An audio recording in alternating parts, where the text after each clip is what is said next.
Hi friends, मैं पुष्पा मौर्य अपने YouTube channel Hindi online classes में आपका स्वागत करती हूँ। दोस्तों, आज मैं फिर आपके लिए एक बार लेके आई हूँ हिंदी भाषा एवं साहित्य के कुछ महत्वपूर्ण तथ्य हैं, जो कि यह भाग 7 है। तो चलिए दोस्तों, शुरू करते हैं। इससे पहले दोस्तों मैं आपको बता दूं कि जो भाग 5 में हमने दिया था कि हंसावली अशाइक की रचना है, और उसमें दिया गया था 1478 सन, जो कि गलत है, उसके लिए मैं क्षमा प्रार्थी हूँ। उसका सही सन है 1370 ईस्वी। हंसावली का सही सन है 1370 ईस्वी। तो चलिए दोस्तों, शुरू करते हैं। भारतेंदु युग को पुनर्जागरण काल किस आलोचक ने कहा है? तो डॉक्टर बच्चन सिंह ने भारतेंदु युग को पुनर्जागरण काल कहा है। आधुनिक काल में साहित्य रचना की भाषा के रूप में किस भाषा को स्वीकृति मिली थी? तो आधुनिक काल में साहित्य रचना खड़ी बोली में ही होता था। आधुनिक हिंदी साहित्य की सबसे प्रमुख विशेषता थी मनुष्य के बृहत्तर सुख दुख से पहली बार जुड़ना। तदीय समाज के संस्थापक थे भारतेंदु हरिश्चंद्र। भारतेंदु की अधिकांश कविताएं किस भाषा में हैं? तो ब्रज भाषा में। भारतेंदु हरिश्चंद्र पहले ब्रज भाषा में लिखते थे, बाद में ये खड़ी बोली में लिखने लगे। बकरी बिलाप काव्यकृति है भारतेंदु हरिश्चंद्र की। नवजागरण का अग्रदूत हिंदी के किस लेखक को माना जाता है? तो भारतेंदु हरिश्चंद्र को ही नवजागरण का अग्रदूत माना जाता है।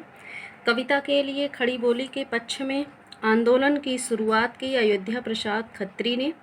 समस्या पूर्ति किस युग की लोकप्रिय काव्य पद्धति है? तो भारतेंदु युग में ही समस्या पूर्ति का ये प्रमुख इसकी विशेषता है।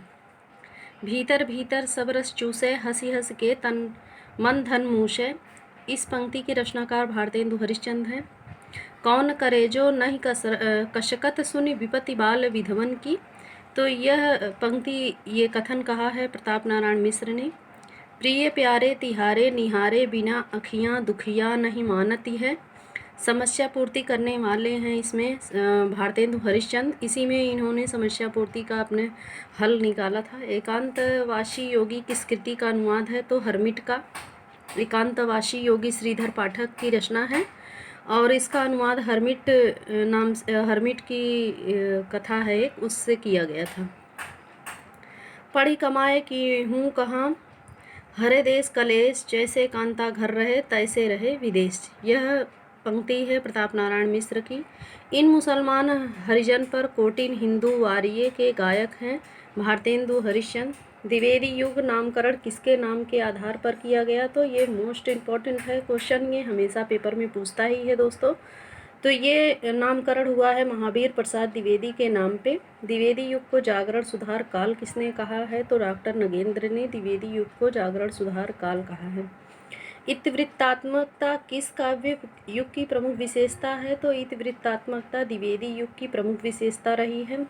द्विवेदी युग के संपूर्णतः प्रतिनिधि कवि हैं मैथिली शरण गुप्त हैं।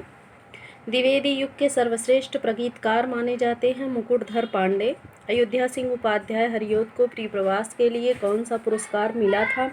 तो मंगला प्रसाद पारितोषिक पुरस्कार इन्हें मिला था।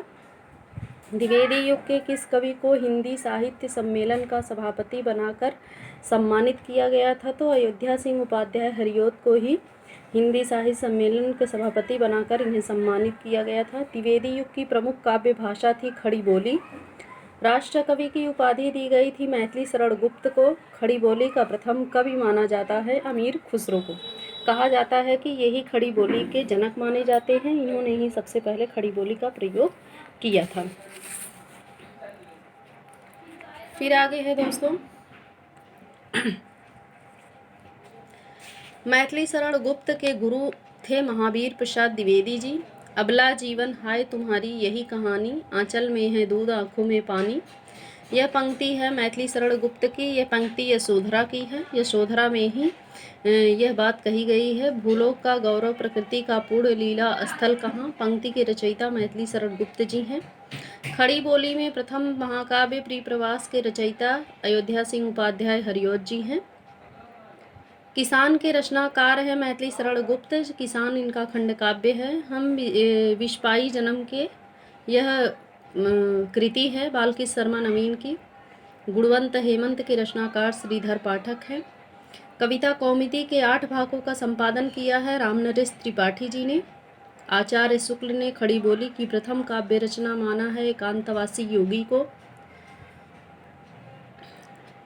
साकेत का काव्य रूप है महाकाव्य। साकेत महाकाव्य है जो कि 1912 ईस्वी में मैथिली शरण गुप्त ने ही लिखा था।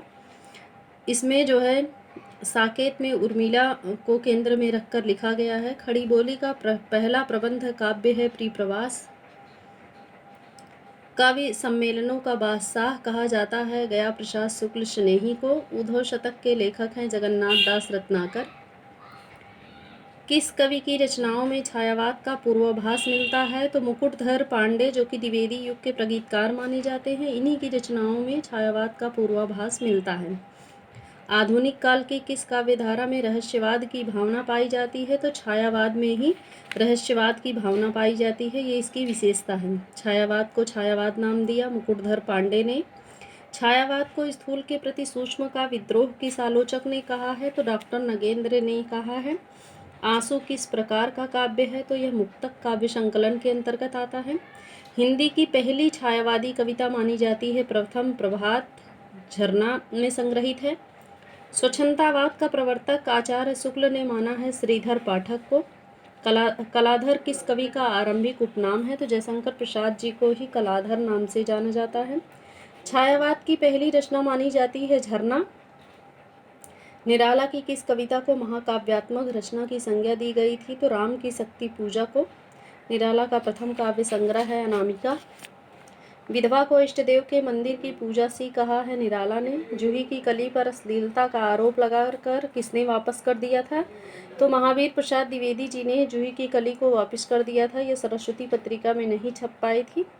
तो दोस्तों आज के लिए बस इतना ही। अगर मेरा वीडियो आपको पसंद आया हो तो लाइक, सब्सक्राइब, शेयर करें। तो मिलते हैं अपने अगले वीडियो के साथ, तब तक के लिए धन्यवाद।